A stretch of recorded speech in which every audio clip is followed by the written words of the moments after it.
आज की deep dive में हम सीधा उतर रहे हैं राजस्थान के भूगोल और जलवायु के दिल में। कोई नक्शा नहीं बल्कि जानकारी का एक पूरा खजाना है हमारे पास। इस विशाल राज्य की बनावट, यहाँ का मौसम, काफी कुछ है समझने को। हमारा मिशन ये जानना कि भारत का ये सबसे बड़ा राज्य क्षेत्रफल में देश का करीब 10.41% कैसे अपने रेगिस्तान, पहाड़ों, मैदानों, पठारों के साथ इतना अनोखा है, और यहाँ की जलवायु वो कैसे सब कुछ तय करती है। चलें शुरू करते हैं। बिल्कुल। राजस्थान की कहानी मतलब इसकी जटिलता इसके 4 मुख्य भौगोलिक हिस्सों में है। फिर अलग अलग मौसम के प्रकार हैं, पानी के बहाव के अपने तरीके, ये विविधता ही इसे खास बनाती है और चुनौतियां भी लाती है, जाहिर है।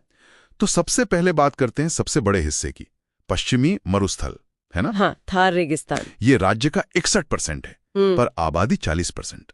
ये थोड़ा अजीब नहीं, रेगिस्तान में इतनी आबादी? हाँ, ये दिलचस्प है और माना जाता है कि ये पुराने टेथिस सागर का ही बचा हुआ हिस्सा है। देखिए, आबादी का ये घनत्व पानी जैसे सीमित संसाधनों पर बहुत दबाव डालता है। इसे हम बारिश के आधार पर 2 हिस्सों में देख सकते हैं। एक तो बिल्कुल सूखा रेगिस्तान, 0 से 25 सेंटीमीटर बारिश वाला, और दूसरा अर्धशुष्क, जहां 25 से 50 सेंटीमीटर बारिश होती है। अच्छा, जीवन मुश्किल तो होगा? मुश्किल जरूर है, पर लोग यहाँ सदियों से रह रहे हैं अपने तरीके से।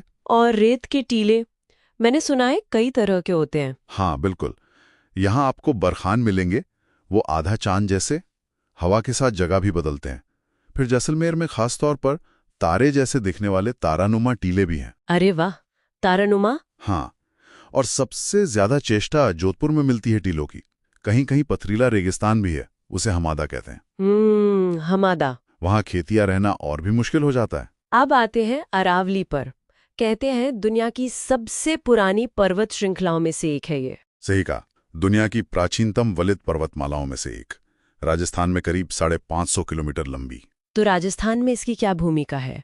सिर्फ पहाड़ है या कुछ और भी? नहीं, सिर्फ पहाड़ नहीं, ये राजस्थान की एक तरह से जीवन रेखा है, एक दीवार की तरह। ये मानसूनी हवाओं को रोकती है, तो इसके पूर्व में ज्यादा बारिश होती है। अच्छा, रोक लेती है हवाओं को। हाँ, और इसका जो पश्चिमी हिस्सा है वो वृष्टि छाया क्षेत्र बन जाता है। मतलब वहाँ कम बारिश होती है। बिल्कुल, इसीलिए पश्चिम में रेगिस्तान है। ये पानी और जलवायु का एक प्राकृतिक बंटवारा करती है। क्या बात है, मतलब ये पहाड़ तय करते हैं कि कहाँ कितनी बारिश होगी। इसके अलग अलग हिस्सों के कुछ खास नाम भी हैं? हाँ, स्थानीय नाम दिलचस्प हैं। जैसे सिरोही की तेज ढलान वाली पहाड़ियां भाकर कहलाती हैं। उदयपुर के आसपास की पहाड़ियों को मगरा कहते हैं। जयपुर में डूंगरी। अच्छा, भाकर, मगरा, डूंगरी। अब अरावली के पूर्व में चलें तो वहां आता है पूर्वी मैदान। राज्य का करीब 23% हिस्सा है, पर आबादी देखिए 39% यहीं रहती है। ज्यादा उपजाऊ होगा फिर? हाँ, बहुत उपजाऊ है। नदियों द्वारा लाई गई मिट्टी से बना है। इसमें मुख्य हैं माही का मैदान, बनास बाणगंगा बेसिन और चंबल बेसिन। चंबल बेसिन, ये तो बीहड़ू के लिए जाना जाता है ना? बिल्कुल, चंबल के बीहड़, नदी के कटाव से बनी गहरी घाटियां। बीहड़, ये मिट्टी के कटाव का उदाहरण है। हाँ, और ऐतिहासिक रूप से देखें तो डाकुओं के छिपने की जगह के तौर पर भी जाने जाते रहे हैं। और चौथा हिस्सा, दक्षिण पूर्व का पठार, वो है हड़ौती पठार। ये ज्वालामुखी के लावा मतलब बेसाल्ट लावा से बना है, इसलिए यहाँ काली मिट्टी मिलती है। काली मिट्टी कपास के लिए अच्छी होती है शायद? बेहतरीन, कपास के लिए बहुत अच्छी है। यहाँ मुकुंदरा हिल्स जैसी पहाड़ियां भी हैं। अब जरा यहाँ की जलवायु को समझें। तापमान में कहते हैं बहुत उतार चढ़ाव होता है। हाँ, राजस्थान की जलवायु को उपोष्ण शुष्क तुल्य कहते हैं। दिन और रात के तापमान में सबसे ज्यादा फर्क आपको जैसलमेर में मिलेगा, और साल भर के तापमान में सबसे ज्यादा अंतर चूरू में। अच्छा, गर्मी में तो लू चलती होगी? हाँ, गर्म हवा, लू और धूल भरी आंधी। मॉनसून में बारिश और सर्दियों में मावट। मावट, ये क्या है? ये पश्चिमी विक्षोभ से होने वाली हल्की सर्दियों की बारिश है। रबी की फसल के लिए अच्छी होती है। और वो कोपेन का वर्गीकरण, वो क्या बताता है?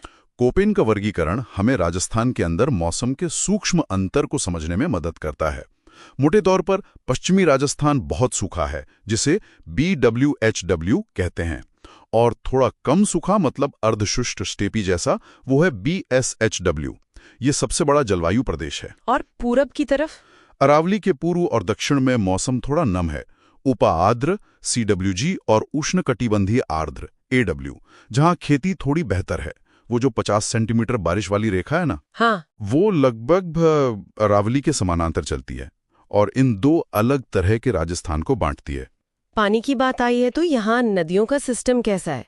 मैंने कहीं पढ़ा था कि ज्यादातर नदियां समुद्र तक पहुंचती ही नहीं। ये बिल्कुल सही है। ये बहुत खास बात है राजस्थान की। यहाँ का करीब 60% पानी अंतः प्रवाही है। 60%? मतलब नदियां या तो रेगिस्तान में ही कहीं खो जाती हैं या झीलों में मिल जाती हैं, समुद्र तक नहीं पहुंच पाती। अरे ऐसा क्यों? ये यहाँ के भूगोल का नतीजा है। रेगिस्तानी और अर्धरेगिस्तानी इलाका है, पानी कम है, सोख लिया जाता है या भाप बन जाता है। केवल 17% पानी अरब सागर की तरफ जाता है और 23% बंगाल की खाड़ी की तरफ। कुछ खास नदियों के बारे में बताएं। मुख्य नदियों में है लूनी, रेगिस्तान की सबसे लंबी नदी है, पर बालोतरा के बाद इसका पानी खारा हो जाता है। खारा? अच्छा। हाँ, फिर है माही नदी, दक्षिण राजस्थान की जीवन रेखा, उल्टे यू आकार में बहती है ये। उल्टे यू में? हाँ, और बनास, ये पूरी तरह से राजस्थान में ही बहने वाली सबसे लंबी नदी है।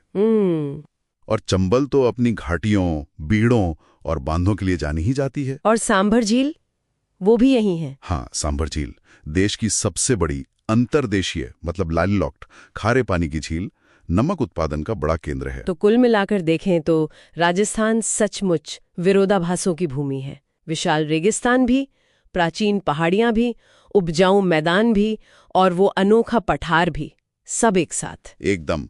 और यहाँ भूगोल, जलवायु, पानी और इंसानी जीवन, ये सब एक दूसरे से बहुत गहराई से जुड़े हुए हैं। जैसे हमने देखा पश्चिमी मरुस्थल में आबादी का दबाव और पानी की कमी, ये इसका सीधा प्रमाण है। तो इस डीप डाइव को खत्म करते हुए एक सवाल मेरे मन में आ रहा है। जब 60% पानी समुद्र तक पहुंचता ही नहीं और पानी की कमी इतनी बड़ी सच्चाई है, तो भविष्य में राजस्थान अपने पानी के मैनेजमेंट को कैसे बेहतर कर सकता है?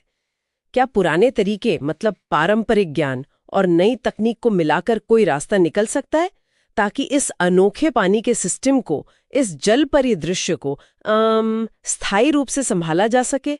इस पर सोचना होगा।